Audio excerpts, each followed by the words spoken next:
My name is Stephen Phillips. Thank you very much for inviting me to speak today. Good afternoon. I'm a physician, researcher, and author. In 1996, I opened my medical practice, and from day one, we focused on chronic illness. And the goal was to identify and diagnose properly chronic infections that are known to cause a wide range of chronic and autoimmune illness, things like Lyme and others. And that's what we've done. And my practice has been exceptionally effective at getting patients off of disability and back to full lives. And these results have been replicated over several decades, over more than 25,000 patients. My research areas have been fairly broad. I started out with microbiology and immunology work, went into innovative ways for direct detection tests, which are desperately needed. And my most recent research area has been in drug development, where I've worked with people at Stanford to formulate a new drug candidate, and it's been the final throes of testing at Tulane University. And I'm really privileged to serve on the Scientific Advisory Board for the Bay Area Lyme Foundation, which has funded $40 million of research that's been some of the best in the field. It's the most patient-centric, most innovative, and really the most impactful. I'm also an author, a co-author of Chronic, which is a best-selling book on chronic illness, and it details my story, and it's really a distillation of the decades of research and my medical practice and what I've accumulated knowledge.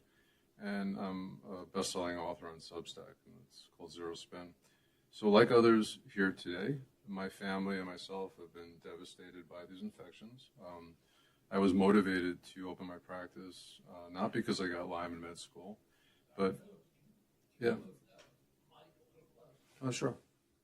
I take after my dad with my soft-spoken. I said I was motivated to do what I do because of my father. I ended up getting Lyme in med school, and it was a chronic and relapsing course, but it was not disabling. But what I did learn through my studies, because I took all these electives in Lyme at Yale, and I realized my father was most likely suffering from undiagnosed Lyme for more than 20 years. So he had an insidiously progressive dilated cardiomyopathy. He was given 6 months to live. They were putting him on a heart transplant list. And I went to the cardiologist and I said, can we test him for Lyme? And the guy refused. And I was thrust in this very unfortunate position to try to have to desperately save my father's life. And fortunately, he responded really beautifully to antibiotics, and his heart function normalized, and he lived another 25 years. And in 2010, I came down with an absolutely devastating illness related to Bartonella, which I sustained from spider bites while sleeping in my bed. And just for the sake of brevity for these introductions, I won't go into the full details of all that, but I would like the opportunity during this roundtable to paint the four corners of the problems, because after 30 years, they're pretty apparent to me now, and to hopefully present some potential paths forward of how we can get this situation taken care of. Dr. Phillips. Yes, thank you. So I would hate to be a wet blanket on everyone's optimistic parade here, but to make better antibodies, we desperately need them, because the current antibody testing on their best days is kind of abysmal. They miss more cases than they diagnose. However, on day 21 of doxycycline, those antibody tests, even when positive, fail to be useful. We really need direct detection tests. Lyme bacteria have been extremely difficult to culture from infected hosts after a period of time. If you inject Lyme bacteria into a dog, you let the dog get sick for a couple of months, you know the dog is sick, the dog has Lyme, you did not treat the dog, you can't isolate Lyme bacteria from the blood of the dog. It's very difficult.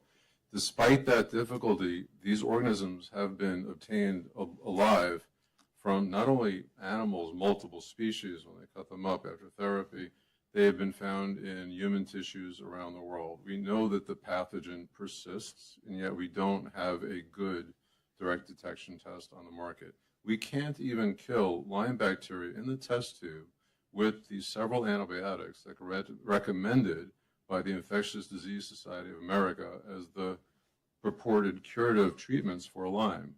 The situation, if you explain this to Joe the plumber, they would say, what is wrong with this field? It is so messed up. How can this paradigm have persisted for so long? This is an easy to diagnose and easy to treat illness.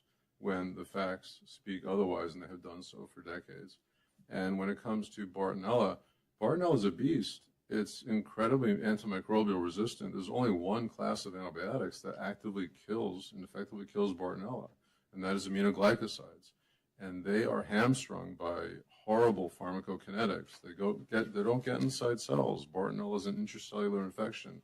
They don't pass the blood-brain barrier. Bartonella does. They are horribly toxic. People can only be on them for a couple of weeks before developing, ear toxicity and kidney toxicity. So when I say, what's exciting going forward, I can tell you that I do think that in the next couple of years, there'll be the opportunity for AI-designed drugs and small peptides. I know that there's good research going on at Duke with a subset of screening, like high-throughput screening for small molecule, finding that's, funded by the Cones and also originally by Barry Lyme Foundation. So that's optimistic there. But the other thing I wanted to mention is that a couple of people have said that Lyme can mimic this disease and mimic that disease and what have you. And when I opened the doors, one of the first things I noticed that people were coming in with diagnoses of fibromyalgia and rheumatoid arthritis and lupus and multiple sclerosis and ME/CFS, and patients were getting better from these various conditions. So if it mimics a condition 100%, and Lyme and these other infections are known to be able to mimic these other conditions, then by definition it's causing these conditions. This is a broader issue than people, I think, realize. This is not just about Lyme in the way that people think of as Lyme, but I think that these other conditions, like there are over a dozen studies, randomized controlled trials on rheumatoid arthritis showing that antibiotics work and placebo doesn't. The critics of these studies will say, well, some antibiotics have anti-inflammatory effects, that's why they work. No, they've also done the studies in antibiotics that are completely devoid of anti-inflammatory effects. There are multiple open-label trials on multiple sclerosis showing that antibiotics help multiple sclerosis patients when standard MS therapies have failed. And I can tell you from my personal experience over 30 years, I've gotten quite a number of patients with these conditions to get better after standard therapies have failed. So that's the only thing I would like to add to the commentary.